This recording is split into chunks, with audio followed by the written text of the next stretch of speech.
मध्य प्रदेश की सियासत में इस समय केवल एक ही सवाल हर तरफ गूंज रहा है और वह सवाल है कि मध्य प्रदेश बीजेपी का अगला प्रदेश अध्यक्ष कौन बनेगा। मंगलवार को केंद्रीय मंत्री और मध्य प्रदेश बीजेपी प्रभारी धर्मेंद्र प्रधान भोपाल आ रहे हैं और उनके इस दौरे के साथ ही नामांकन की प्रक्रिया भी शुरू हो जाएगी। अधिसूचना जारी हो चुकी है और 1 जुलाई को नामांकन पत्र जमा किए जाएंगे और सभी प्रक्रियाओं को पूरा करने के बाद 2 जुलाई को नए अध्यक्ष के नाम का ऐलान हो जाएगा। लंबे समय से बीजेपी प्रदेश अध्यक्ष के चुनाव का मामला लगातार टल रहा था, लेकिन अब वो घड़ी आ गई है जब मध्य प्रदेश बीजेपी को उनका नया अध्यक्ष मिलने वाला है। ऐसे में आज हम उन तमाम नामों पर चर्चा करेंगे जो बीते कई महीनों से मीडिया की सुर्खियां बन रहे हैं। साथ ही आपको उस नाम के बेहद करीब ले जाएंगे जिसका बीजेपी प्रदेश अध्यक्ष बनना लगभग तय हो चुका है। जी हाँ, आज हम आपको बीजेपी प्रदेश अध्यक्ष के चेहरे की तस्वीर काफी हद तक क्लियर कर देंगे। तो बिना देरी किए शुरू करते हैं आज की सियासत।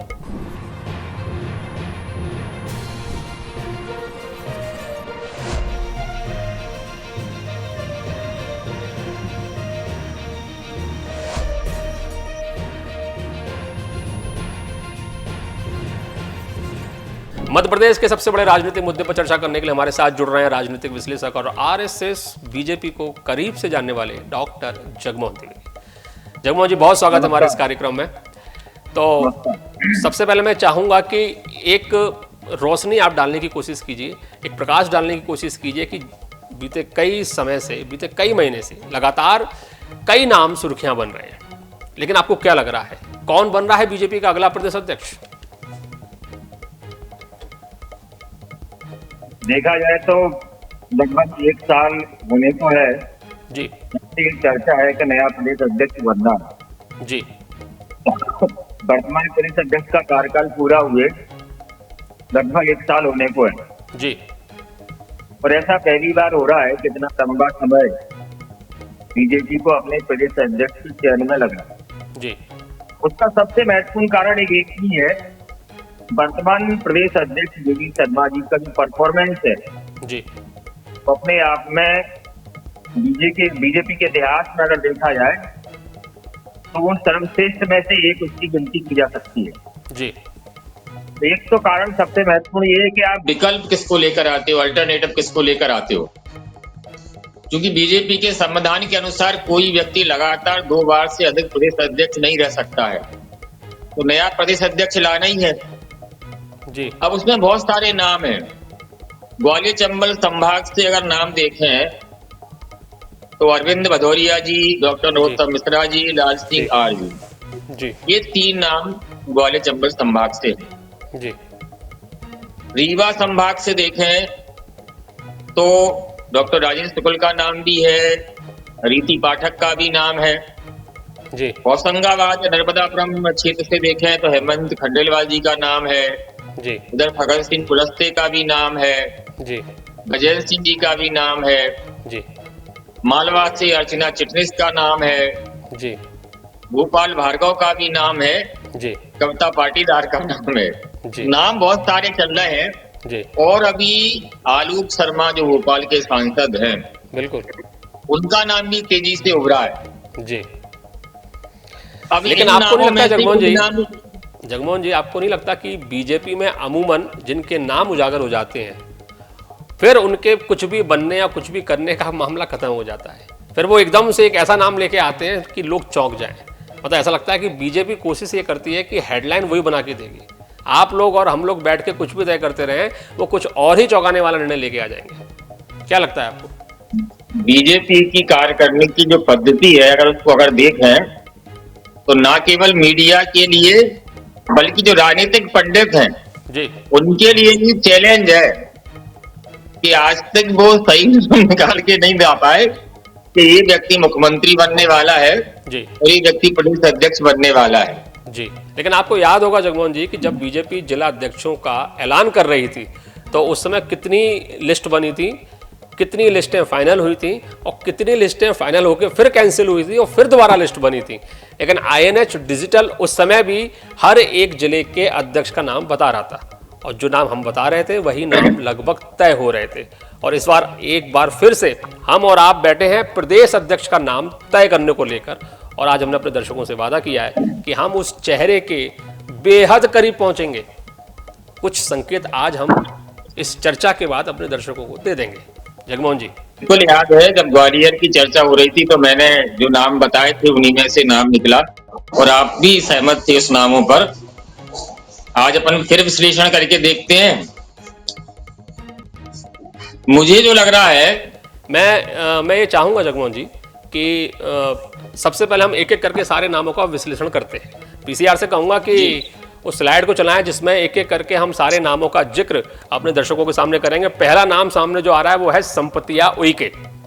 संपतिया उइके कैबिनेट मंत्री हैं और प्रदेश अध्यक्ष की दौड़ में इनका नाम शामिल है। चूंकि ऐसा माना जा रहा है कि जब अगर मुख्यमंत्री ओबीसी वर्ग से है तो फिर जो प्रदेश अध्यक्ष होगा वो या तो जनरल कैटेगरी से यानी कि सामान्य वर्ग से होगा, या फिर SC ST से होगा, या फिर महिला वर्ग से होगा। तो ऐसी स्थिति में संपतिया उइके के चांस कितना देख रहे हैं आप जगमोहन जी? विश्लेषण करके अगर अपन देखें तो संपतिया उइके जो मैडम है, मैम का पहला सबसे महत्वपूर्ण कारण ये है कि वो आदिवासी चेहरा है जी। और यहाँ बीजेपी के पास 2 पॉइंट है जी। आदिवासी चेहरा के साथ साथ महिला चेहरा जी। तो 2 डायमेंशन में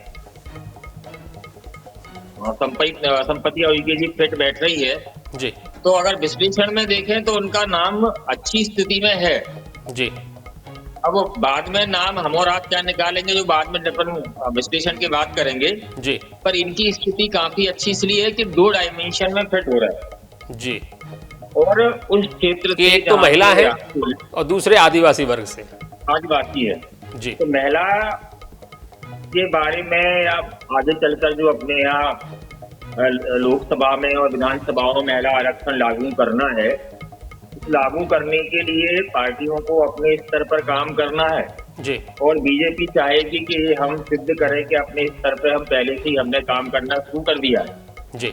तो उस डायमेंशन में अगर देखें तो स्टैंडर्ड को फिट होने में संपतिया उइके जी काफी करीब है जी। और आदिवासी चेहरा भी है। मध्य प्रदेश जनजाति बहुल राज्य है जी। और पूरे देश में सबसे ज्यादा जनजाति जनसंख्या का निवास मध्य प्रदेश में है। बिल्कुल। तो स्वाभाविक है कि इनका अगर अपन लिस्ट में इनका नाम रखें तो इनका लिस्ट में नाम ऊपर है, इसमें कोई 2 राय नहीं जी। मैं पीसीआर से कहूँगा अब दूसरा एक नाम सामने रखा जाए डॉक्टर जगमोहन द्विवेदी के, और उनके बारे में भी हम विश्लेषण करते हैं अच्छे तरीके से, और ये हैं गजेंद्र सिंह। सांसद हैं गजेंद्र सिंह और इनके नाम की चर्चा भी चल रही है। क्या लग रहा है डॉक्टर जगमोहन द्विवेदी जी, गजेंद्र सिंह की कितने चांस है?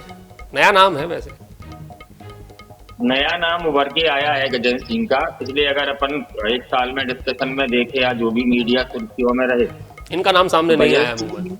इनका नाम कभी भी सामने नहीं आया, अभी इनका नाम सामने आया है जी।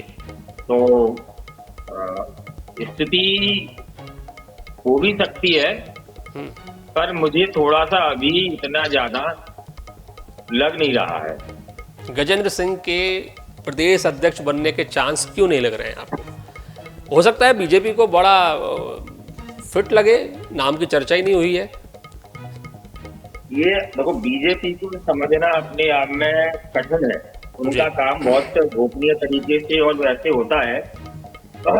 जहाँ तक मैं बीजेपी को समझ रहा हूँ, नाम तो तय हो ही चुका है जी। बस वो यहाँ आकर उसकी औपचारिकताएं होनी है, चुनाव होना है और हम उस चेहरे की तरफ लेके जाएंगे। हमने दर्शकों से वादा किया है कि हम उस चेहरे की परछाई के पास जरूर पहुंचेंगे, और मैं चाहूंगा सबसे आखिर में हम उस चेहरे के बारे में आपसे विस्तार से सुनेंगे। लेकिन एक एक करके जितने सुर्खियों में नाम हैं, जितने नाम चर्चा में चल रहे हैं, उनका एक विश्लेषण करना बेहद जरूरी हो जाता है कि वो आखिर सुर्खियों में क्यों। गजेंद्र सिंह की स्थिति इसलिए मजबूत सी दिख रही है कि विगत 1 साल में जितने नाम थे उनमें से इनका नाम था ही नहीं। और ये बीजेपी का ट्रेंड है कि नया नाम उठा के सामने रख देते हैं जी। तो मे भी पॉसिबिलिटी कि इनकी अच्छी स्थिति बन जाए, लेकिन बहुत ज्यादा चांस नहीं है, क्योंकि किस समीकरण के तहत इनको बिठाएंगे भाई, माना तो ये जा रहा है कि कोई इक्वेशन के ऊपर फिट नहीं है। जी जी। मैं चाहूंगा पीसीआर अगला नाम हमारे दर्शकों के सामने रखें। अर्चना चिटनेस, पूर्व मंत्री अर्चना चिटनेस शिवराज सिंह चौहान की सरकार में मंत्री रही हैं। स्कूल शिक्षा मंत्रालय इन्होंने संभाला है और काफ़ी चर्चित नाम है अर्चना चिटनिस, मतलब अगर मध्य प्रदेश बीजेपी में महिलाओं नेता की बात की जाए, महिला नेताओं की बात की जाए, महिला नेत्रियों की बात की जाए, तो अर्चना चिटनिस का नाम काफ़ी सम्मान से लिया जाता है और काफ़ी ऊपर इनका नाम सामने आता है। क्या लगता है आपको, कितना चांस है अर्चना चिटनिस को लेकर? निश्चित रूप से जो पश्चिमी मध्य प्रदेश का क्षेत्र है, पश्चिमी मध्य प्रदेश के क्षेत्र में सुमित्रा महाजन ताई के पश्चात जी महिला नेत्रियों में अर्चना चिटनिस का सबसे महत्वपूर्ण स्थान है जी और काफी लंबे समय से उन्हें व्यापक अनुभव भी है, संगठन का भी और सरकार का।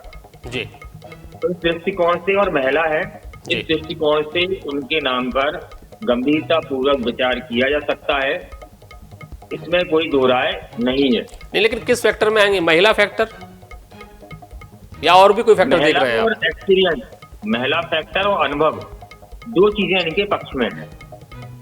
जी महिला फैक्टर है, अनुभव है, दूसरा काफी लंबे समय से नंद कुमार चौहान के पश्चात जी मालवा क्षेत्र से प्रदेश अध्यक्ष कोई नहीं बना, जी लेकिन इनके समक्ष दुविधा क्या है या इनके सामने चुनौती क्या है?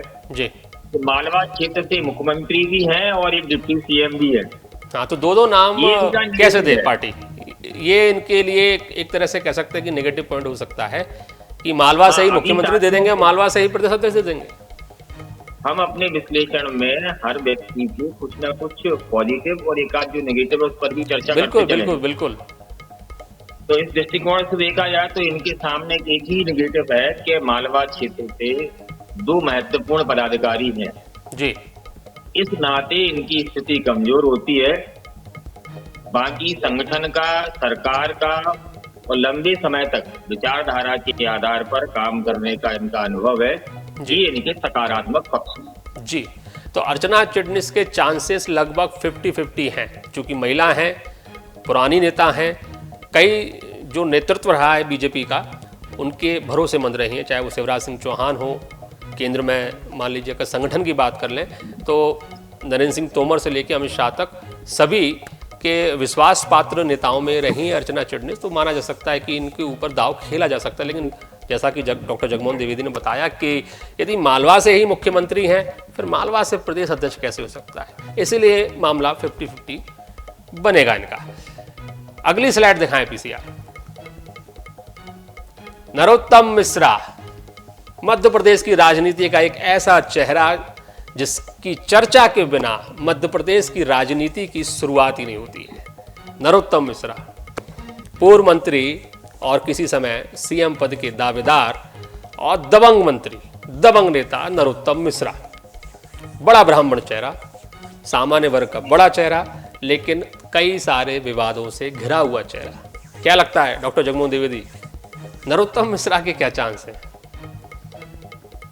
नरोत्तम मिश्रा की सबसे ज्यादा चर्चा मीडिया या सोशल मीडिया में किसी व्यक्ति के प्रदेश अध्यक्ष के लिए होती रही है जी, तो वो नरोत्तम मिश्रा ही है। यही पॉजिटिव है और यही नेगेटिव है। नरोत्तम मिश्रा के चाहने वाले भी बहुत हैं, बीजेपी के अंदर, बीजेपी के बाहर, और नरोत्तम मिश्रा से रंजिश रखने वाले लोग भी बहुत हैं, बीजेपी के अंदर और बीजेपी के बाहर। और ये आपने बहुत सही कहा कि कई बार जिन नामों को मौका मिल रहा होता है उन नामों को उड़ाया जाता है। नरोत्तम मिश्रा कहीं ना कहीं इस चीज का शिकार हुए हैं। जैसे ही प्रदेश अध्यक्ष बनने की बात शुरू हुई, बीते 6 महीने में नरोत्तम मिश्रा की ये स्टोरी, नरोत्तम मिश्रा की वो स्टोरी, तमाम स्टोरियां नरोत्तम मिश्रा की खोद खोद के निकाली गई। क्या लगता है आपको, इनका कोई चांस बनेगा? पहले हम पॉजिटिव पे आते हैं, सकारात्मक पक्ष इनका क्या है। जी, मध्य प्रदेश बीजेपी का ब्राह्मण चेहरा, संगठन की दृष्टि से क्राइसिस मैनेजर, जी, जब भी कोई क्राइसिस आती है तो मैनेजमेंट कैसे किया जाता है, उसमें नरोत्तम मिश्रा हमेशा फिट बैठे। जी, दतिया में उन्होंने जो विकास कार्य किया है, भले ही वो विधानसभा का चुनाव हार गए, जी, वो ऐतिहासिक है। कई ऐसे संस्थान दतिया में हैं जी, जो ग्वालियर में भी नहीं है। जी। तो दतिया को भारत के पटल पर स्थापित करने में नरोत्तम मिश्रा का जो विकास के कई सारे काम ऐसे हैं जी स्वाभाविक है। अभी इन्हें मध्य प्रदेश में नी ज्वाइनिंग टोली का अध्यक्ष बनाया, संयोजक बनाया गया था। जी, इन्होंने काफी लोगों को, कांग्रेस के काफी लोगों को बीजेपी में शामिल भी करवाया। ये भी अपने आप में बीजेपी ने एक नया डिपार्टमेंट शुरू किया था, रीजॉइनिंग। नी ज्वाइनिंग टोली के संयोजक थे जी और काफी लोगों को, जो लाखों कार्यकर्ताओं को लेकर आए, इसमें कोई दो राय नहीं है।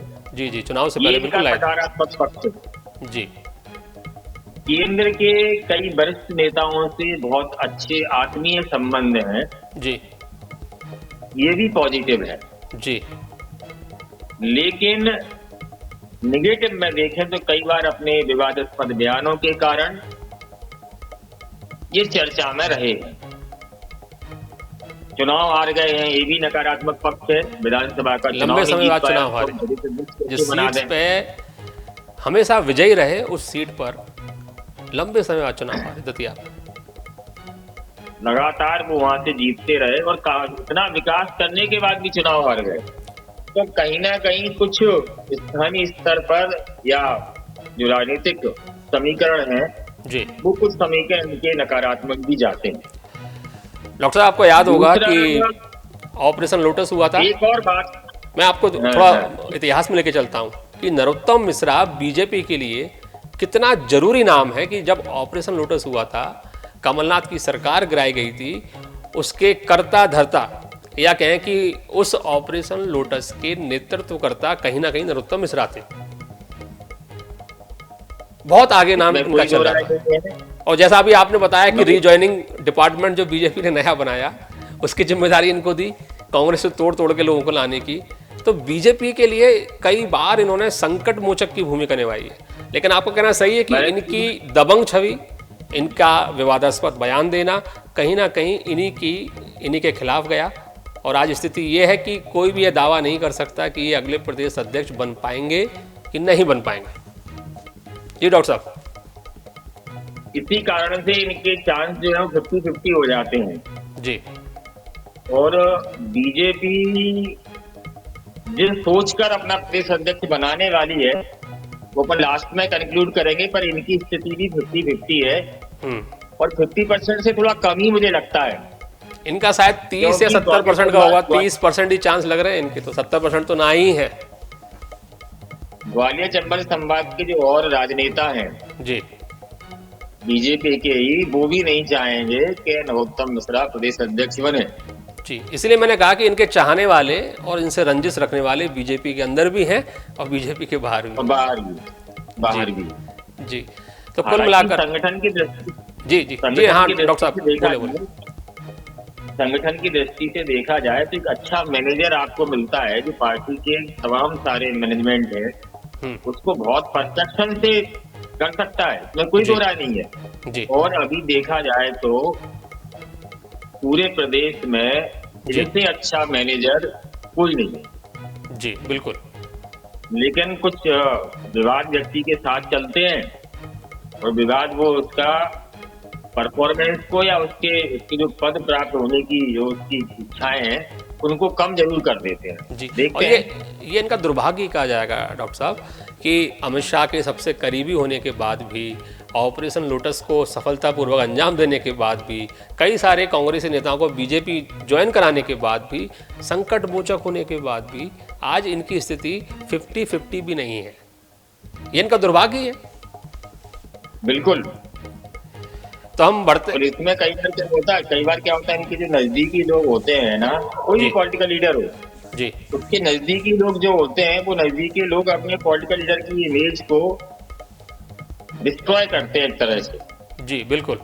कई बार अच्छा काम करने वाला व्यक्ति भी नुकसान में हो जाता है और इससे हो जाता है कि उसके साथ के लोग क्या रिएक्ट कर रहे हैं और साथ के लोग कैसा काम कर रहे हैं जी। तो उसमें बहुत सावधानी बरतना चाहिए। जो मेरा अपना एक पॉलिटिकल एनालिसिस है जी कि जो भी राजनेता है या प्रशासनिक अधिकारी या कोई व्यक्ति महत्वपूर्ण पद पर है जी, उसे अपने आसपास के लोगों को भी फिल्टर करते रहना चाहिए। बिल्कुल। ये ध्यान रखना चाहिए कि उसके आसपास के लोग उसके शक्ति या सत्ता का दुरुपयोग तो नहीं कर रहे हैं। बिल्कुल सही कहा। इस चीज का बड़ा महत्वपूर्ण रूप से ध्यान देना चाहिए। बिल्कुल सही कहा, क्योंकि हो सकता है कि आसपास जो आपके इर्द गिर्द जो सर्किल बना हुआ है वही आपकी या तो छवि बना रहा है या वही आपकी छवि को बट्टा लगा रहा है। तो कुल मिला के नरोत्तम मिश्रा के लिए अभी तो बहुत कुछ सोचना पड़ेगा और फिलहाल तो इनके चांसेस 50-50 भी नजर नहीं आते हैं। पीसीआर अगली स्लाइड दिखाई जाए। कविता पाटीदार, सांसद कविता पाटीदार, क्या लगता है डॉक्टर साहब, कविता पाटीदार के कितने % चांस हैं बीजेपी का अगला प्रदेश अध्यक्ष बनने के? पहले चांस की बात कर लेते हैं, फिर इनके पक्ष में क्या है उसकी चर्चा कर लेते हैं। बिल्कुल। इनके चांस 50% से ज्यादा है। ये आप चौंकाने वाला बयान दे रहे हैं। मुझे लगा कि आप बोलोगे कि 40%, 45%, आप कह रहे हैं 50% से ज्यादा है। कोई ठोस वजह बताइए। पहला कारण ये है कि ये एक योग्य महिला है जिसको संगठन की बहुत समझ है और संघ परिवार की भी समझ है जी। इसके साथ साथ एक ओबीसी चेहरा भी है जी। भी मध्य प्रदेश की राजनीति में ओबीसी का एक तरह से डोमिनेंट है और रहना रहेगा जी। लेकिन यही तो इनका नेगेटिव पक्ष भी हो सकता है। ओबीसी तो मुख्यमंत्री है। जी सुनिए, आप सुनिए। जी जी। और जिस क्षेत्र से ये आती है उस क्षेत्र में भी कोई महत्वपूर्ण पद नहीं है सरकार में जी। तो ये भी इनके पक्ष में कुछ पॉजिटिव चीजें हैं। एक नेगेटिव चीज ये है कि ये ओबीसी है जो अभी आप बता रहे थे जी, जो अभी आप बता रहे थे वही नेगेटिव पक्ष है। पर मुझे बार बार पता नहीं क्यों लग रहा है कि इतना महिला चर्चा हो रही है जी अगर महिलाओं में किसी व्यक्ति को जी स्पेशली लाया जा सकता है जी, तो उसमें कविता पाटीदार काफी अच्छी स्थिति में है। तो आपका कहना है कि अर्चना चिटनिस, पहले नंबर पर है। आपका ये कहना है कि अर्चना चिटनिस, संपत्ति उइके जिनकी चर्चा अभी हमने की, उनसे भी आगे यदि महिलाओं को लाएंगे तो कविता पाटीदार का नाम आगे? हाँ, कविता पाटीदार उनसे आगे हैं जी। और कविता पाटीदार एक नया नाम भी है और बीजेपी नए नाम को लेकर सामने आती है जी। ये इनके पक्ष में सकारात्मक है जी। तो कुल मिलाकर कविता पाटीदार के चांसेस काफी ज्यादा है। क्या परसेंटेज देंगे आप? 60-40, 70-30? 60% से ऊपर तो मैं किसी को नहीं देने वाला है ना, क्योंकि बीजेपी इतना मौका, इतना हक किसी को देती नहीं है कि वो इतना ज्यादा मतलब दावा कर सके। तो आपको कहना है कि 60% से ऊपर तो आप किसी को चांस नहीं देने वाले हैं, लेकिन हाँ। 60% चांस तो है कविता पाटीदार के बनने के। 55 से 60% तो इनके चांस हैं और अच्छा चेहरा है जी और वो काफी एक्टिव है, स्मार्ट है जी और क्या उन्हें समझ अच्छी है और बहुत सदके बोलती हैं। कभी कोई ऐसा उनका रिएक्शन नहीं होता है जिस पर कोई भी डिस्प्यूट हो।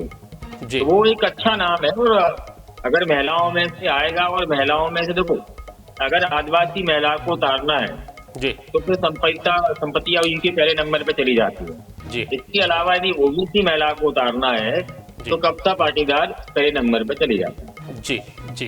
तो कुल मिला के जो है कि जो तीसरा जो महिला नाम हमारी लिस्ट में मौजूद है, पहला था संपत्ति उइके, फिर थी अर्चना चिटनिस, अब है कविता पाटीदार।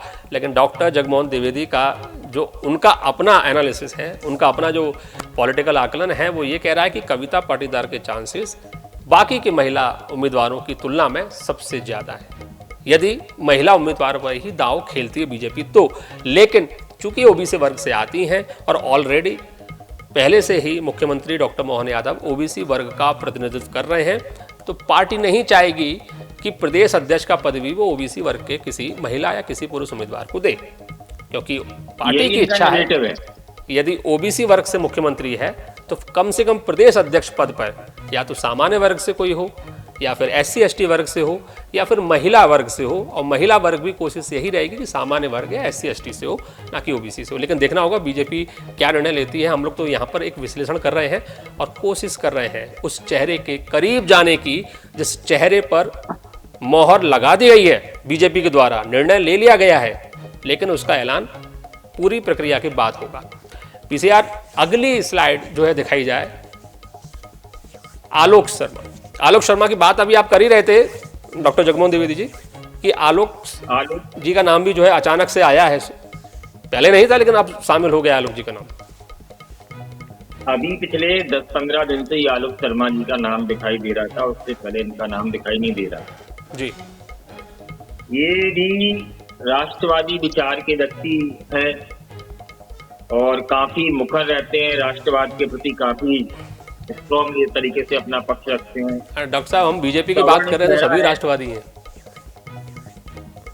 नहीं, ऐसा नहीं है, सभी राष्ट्रवादी सभी है। कई कई लोग ऐसे होते हैं जो मुखर रूप से रखते, कई लोग मुखर रूप से नहीं रखते। ऐसे बीजेपी में बहुत सारे लोग हैं, राष्ट्रवादी सभी है, पर कई लोग बहुत स्पष्ट रूप से उनका क्लियर होता है कि हाँ ये राष्ट्रवादी है जी। और कई लोग का क्लियर नहीं रहता, वो थोड़ा सा, अब जैसे रामेश्वर शर्मा एकदम स्पष्ट दिखाई देता है जी, है ना, तो कुछ भी तैयार रहते हैं बोलने के लिए जी।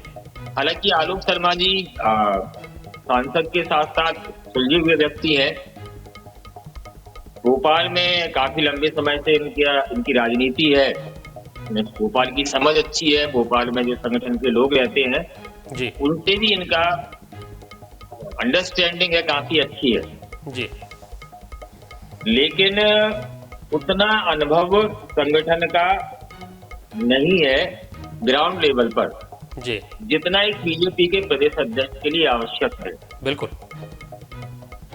एक इनकी कमी है। दूसरा, अगर ब्राह्मण चेहरा नहीं लाना है, जी, ब्राह्मण चेहरा के स्थान पर ब्राह्मण चेहरा ही आ रहा है, जी, ये भी एक नेगेटिव पॉइंट है। अभी ब्राह्मण चेहरा था प्रदेश अध्यक्ष, उसके स्थान पर ही ब्राह्मण चेहरा है। जी। हो सकता है इस चीज को नेगेटिव लिया जाए, लेकिन सामान्य वर्ग से होने का लाभ तो मिल सकता है ना इनको। सामान्य वर्ग से होने का ना पूरा लाभ मिलेगा। और अभी तक कोई डिस्प्यूटेड पर्सन नहीं है, कोई ऐसा डिस्प्यूट इनके बारे में सुनने को नहीं आया है, तो चांस अच्छे हैं। पर 50% से नीचे ही हैं, 50% से ऊपर चांस नहीं है। डॉक्टर जगमोहन द्विवेदी आलोक शर्मा को 50% का भी जो है चांस नहीं दे रहे हैं। उन्हें लग रहा है कि ये इससे नीचे ही है, क्योंकि एक ब्राह्मण चेहरे को उठा के दूसरा ब्राह्मण चेहरा बीजेपी बिठा दे, इसकी संभावना डॉक्टर जगमोहन द्विवेदी को कम नजर आ रही है। लेकिन सामान्य वर्ग से होने का लाभ तो मिल सकता है, और साथ में संगठन के पुराने नेता हैं और कहीं ना कहीं संगठन की अंदर उन्होंने काफ़ी जो काम किया है वो कुछ इनके फेवर में जाते हुए दिखाई देते हैं। पीसीआर अगली स्लाइड दिखाई है। अरविंद भदौरिया, पूर्व मंत्री अरविंद भदौरिया, एक बड़ा नाम, सामान्य वर्ग से भी हैं और ब्राह्मण भी नहीं है डॉक्टर जगमोहन द्विवेदी। अरविंद भदौरिया और ग्वालियर चंबल से हैं। अरविंद भदौरिया ग्वालियर चंबल संभाग के जो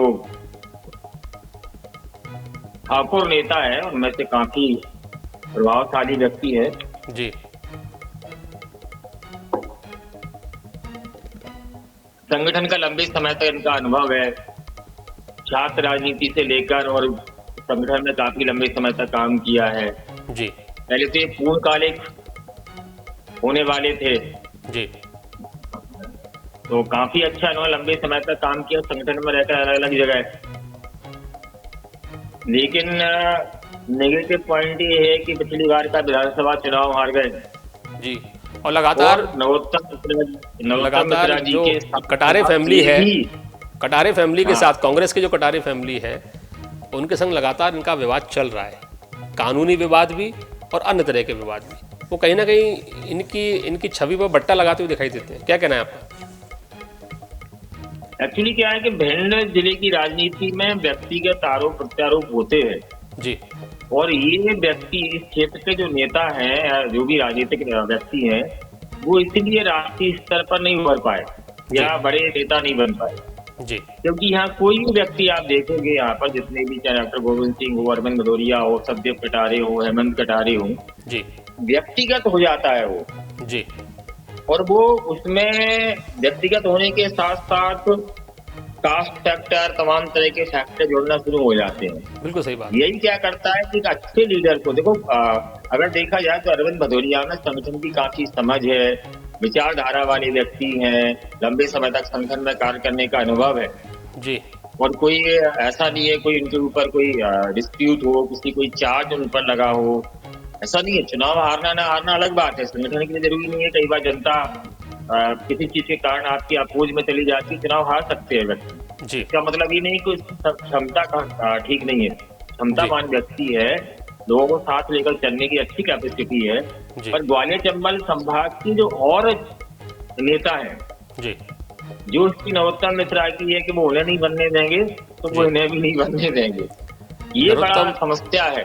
जी, जी, जी, बिल्कुल सही आपने पकड़ लिया कि बीजेपी के अंदर जो जिस तरह का वर्ग संघर्ष है वो उसके चेहरे हैं, ये नरोत्तम मिश्रा, अरविंद भदौरिया, बड़े नेता हैं, बड़ी क्षमताएं हैं, लेकिन वही वर्ग संघर्ष की वजह से जो ग्वालियर चंबल संभाग में जिस तरह की राजनीति होती है, जाति की राजनीति, जिस तरह की जाति की राजनीति आप यूपी में, बिहार में देखते हैं, मध्य प्रदेश में उसका सबसे बड़ा प्रभाव ग्वालियर चंबल संभाग में देखने को मिलता है। अब ये जाति की राजनीति ही इनको विधानसभा लोकसभा लेके जाती है, और जाति की राजनीति ही इनको बड़े जो जिम्मेदारियां होती हैं पार्टी के अंदर, उनसे दूर कर देती है। क्या कहना है डॉक्टर जगमोहन जी? निश्चित रूप से यहाँ पर जो सामाजिक संरचना ऐसी के साथ साथ ऐतिहासिक पृष्ठभूमि भी है, इसमें संघर्ष का समय रहा है जी, और बहुत प्रयास भी किए। ऐसा नहीं है कि बीजेपी ने प्रयास नहीं किए हो कि हम यहाँ पर बैलेंस बना के चले जी, और वो अगर देखा जाए तो बैलेंस बना भी लेती है जी, लेकिन अंदर ही अंदर क्या है, वो एक दूसरे को इतना आगे नहीं जाने देते हैं जी, अगर प्रयास किया जाता तो ना नरोत्तम मिश्रा चुनाव हारते ना अरविंद भदौरिया चुनाव हारते जी, कहीं ना कहीं कुछ लोगों ने ऐसे प्रयास किए जिससे दोनों लोग चुनाव हारे जी, और ये चुनाव नहीं हारते तो उन दोनों में से कोई ना कोई डिप्टी सीएम होता, ये भी निश्चित था। और अरविंद भदौरिया का नाम तो मतलब कुछ महीने पहले इतना तेजी से आगे आ गया था, ऐसा लग रहा था कि अरविंद भदौरिया ही अगले प्रदेश अध्यक्ष हो सकते हैं, अभी भी हो सकते हैं, लेकिन चांस अब उतने नहीं लग रहे हैं जितने कि कुछ 2 या 3 महीने पहले लग रहे थे। उसका कारण यही है कि एनालिसिस अपन करते हैं तो यहाँ की जो राजनीति है ग्वालियर चंबल संभाग की, वो बीडी शर्मा एक अलग तरह के व्यक्ति या पर्सनैलिटी वाले व्यक्ति थे जिनकी क्षमता या जिन पर कोई ऐसा नहीं था, क्योंकि उनने यहाँ की स्थानीय राजनीति में काम ही नहीं किया, संगठन में काम किया और संगठन में काम करके विद्यार्थी परिषद में काम किया, सीधा उनको वहां से चुनाव लड़वा दिया, खजुराहो से वहां से जीत कर आए। तो उनका क्षेत्र जितना उनको भिंड मुरैना की समझ थी उतनी प्रदेश के अन्य जिलों की, अन्य क्षेत्रों की भी थी, इसलिए वो बैलेंस होके वहां से उन्हें प्रदेश अध्यक्ष बना दिया गया। लेकिन अरविंद भदौरिया जी के साथ ऐसा नहीं है, तो यहाँ पर ये समस्या इनके साथ आने वाली रहेगी। तो ये थे अरविंद भदौरिया, जिनको लेकर डॉक्टर जगमोहन द्विवेदी का आकलन ये है कि इनके चांस हैं लेकिन 50% नहीं है। इनके चांस हैं लेकिन 50% से कम है, 50% से नीचे हैं, 50% भी इनके चांस नहीं है। खैर, हम बढ़ते हैं अगली स्लाइड की तरफ। पीछे अगली स्लाइड दिखाइए। हेमंत खंडेलवाल को लेकर जो है मैं समझता हूं डॉक्टर जगमोहन द्विवेदी कुछ तो चौंकाने वाली जानकारी देंगे। हेमंत खंडेलवाल का नाम अचानक से आया और फिर यह माना जाने लगा कि सारे विवादों से यदि बचना है, सारी गुटबाजी से बचना है, तो एक ऐसा नाम आगे किया जाए जिस नाम की चर्चा मध्य प्रदेश की जनता तक ना के बराबर करती है, और वो नाम है हेमंत खंडेलवाल। कौन है हेमंत खंडेलवाल, क्या है इनका बैकग्राउंड, और क्यों इस लिस्ट में हेमंत खंडेलवाल का नाम बार बार सामने आ रहा है? डॉक्टर जगमोहन द्विवेदी, अब आप बताइए। संघ परिवार की तरफ से लंबे समय तक इनका पारिवारिक जुड़ाव रहा है, संगठन में लंबे समय तक काम किया है, विद्यार्थी परिषद में भी काम किया है, संघ में भी काम किया है और बीजेपी के संगठन में लंबे समय तक काम कर रहे हैं जी, और साफ सुथरे सामान्य साधारण तरीके से रहने वाले व्यक्ति हैं जी, और अभी तक जितने नाम मैंने लिए जी, उन नामों में सबसे ज्यादा परसेंटेज अगर किसी का है, जितने नाम अभी चर्चा में, अगर कोई एकदम नया नाम नहीं आया जी, तो नया नाम नहीं आया, तो नया नाम अगर नहीं आता है तो उसमें हेमंत खंडेलवाल जी सबसे ऊपर है। अभी तक जितने नामों की चर्चा हुई है, चर्चा करने में हेमंत जी का नाम सबसे ऊपर मेरे दृष्टि में है। तो इनको 60% के ऊपर ले जाएं क्या, या इनको भी 60% दायरे में? जी नहीं ना, 60% से ऊपर ले जा सकते हैं। तो एक नाम पर आप माने हैं कि एक नाम ऐसा है जो 60% से ऊपर, जिस नाम को ले जाया जा सकता है कि इनके प्रदेश अध्यक्ष बनने के चांस बहुत ज़्यादा हैं, तो वो है हेमंत खंडेलवाल। यानी जिस नाम की चर्चा सबसे अंत में हमने की, उस नाम के ऊपर सबसे ज़्यादा एतबार डॉक्टर जगमोहन द्विवेदी को है कि वो सबसे ऊपर उनके चांस हैं। और जैसा कि बताया, क्योंकि तमाम विवादों से अलग हैं, सामान्य वर्ग से हैं, ना ब्राह्मण हैं ना ठाकुर हैं, वैश्य समुदाय से आते हैं, और मैं समझता हूँ कि वैश्य समुदाय से बहुत लंबे समय से कोई प्रदेश अध्यक्ष बना नहीं है डॉक्टर जगमोहन द्विवेदी। नहीं बना। तो उस वर्ग को भी संतुष्ट करने का मौका बीजेपी को मिलेगा यदि हेमंत खंडेलवाल को बीजेपी प्रदेश अध्यक्ष बनाया जाता है। कविता पाटीदार, हेमंत खंडेलवाल जी जी। और रीति पाठक। जी, रीति पाठक का ये जिक्र हमने 3 नहीं किया, अब नाम- आप कर सकते हैं, बिल्कुल आप बता सकते हैं कुछ नाम जो हमारे पास थे वो हमने आपके सामने रखे। अब जो नाम आपकी जेब में है वो नाम आप खोलना शुरू कीजिए। मैंने खोला ना रीति पाठक का। जी रीति पाठक, हेमंत खंडेलवाल और कविता पाटीदार, जी। इनके चांस सबसे ज्यादा है। रीति पाठक का नाम आपने लिया, हमारी लिस्ट में रीति पाठक नहीं है, आपकी लिस्ट में है, तो रीति पाठक का नाम आपकी लिस्ट में क्यों है? क्या वजह है रीति पाठक के जो सबसे ज्यादा चांस आप बता रहे हैं बनने के? रीति पाठक भी उसी तरह से ब्राह्मण चेहरा है जिस तरह से नरोत्तम मिश्रा है, जी पर रीति पाठक बहुत साफ सुथरी महिला, विदुषी महिला है। जी उनका कोई इनके ऊपर किसी प्रकार का कोई एलिगेशन नहीं है, लगातार चुनाव जीत रही हैं। उनसे लोकसभा मेंबर थी, उनसे विधानसभा का चुनाव लड़ने के लिए कहा, उसके लिए भी उन्होंने तय स्वीकार मैं आपको ये टोकूंगा कि जब ये लोकसभा की मेंबर थी और जब विधानसभा लड़ने को उनको बोला गया तो कुछ नाराजगी इनकी सामने आई थी, कुछ नाराजगी की खबरें। वो खबरें केवल मीडिया की थी, व्यक्तिगत रूप से कोई नाराजगी नहीं। जी वो तो कई बार क्या होता है, मीडिया में चला दिया जाता है थोड़ा बहुत तो, और संगठन देखो बीजेपी में एक चीज समझिए आप, जी बीजेपी में संगठन तय कर देता है कि आपको ये काम करना है, तो वो व्यक्ति को वही काम करना पड़ता है, जी चाहे उसको कुछ भी ऐसा समझा जाए, क्योंकि अंततः ये माना जाता है कि हम सब कार्यकर्ता है। जी आज जो अधिकारी है या दायित्ववान कार्यकर्ता है, नेतृत्व करता है, कल के दिन वो अकेला कार्यकर्ता रहेगा। ये विचार बीजेपी की संगठन में काफी स्ट्रॉन्ग तरीके से रहता है। जी तो इसमें आपने कईयों बार देखा होगा कि जो केंद्र में मंत्री रहे विधानसभा का चुनाव लड़वा दिया, जी जी विधानसभा का चुनाव भी लड़वा दिया और मंत्री भी नहीं बनाया। कई लोग ऐसे हैं जो 8-8 बार 10-10 बार लगातार विधानसभा का चुनाव जीत रहे हैं, उन्होंने ना मंत्री बनाया, ना उन्हें विधानसभा अध्यक्ष बनाया, ना उन्हें क्या प्रदेश आप- अध्यक्ष बनाया गया। 10-10 बार जब आपने जिक्र किया, कहीं आप गोपाल भार्गव की चर्चा तो नहीं कर रहे हैं? सबसे सीनियर विधायक वही है, 9 बार से तो वही जीत रहे हैं। अब ना उनको विधानसभा अध्यक्ष बनाया है, ना मुख्यमंत्री बनाया, अब तो मंत्री भी नहीं बनाया, पहले मंत्री थे शिवराज सिंह चौहान की भाई सरकार। यही बीजेपी की जीत की गारंटी है, और जीत का उनका जो रणनीति है, जी। वो नए व्यक्तियों को लेकर आते हैं, नए व्यक्तियों को मौका देते हैं। जी तो जो काम कार्यकर्ता उसके मन में उत्साह पैदा होता है कि हम अच्छा काम कर रहे हैं तो हमारा भी नंबर आएगा, हमें भी नेतृत्व करने का मौका मिलेगा, जी हमें भी अपनी क्षमताओं का उपयोग करने का मौका मिलेगा। जी। इसलिए कार्यकर्ता भाव से काम करती है ये पार्टी।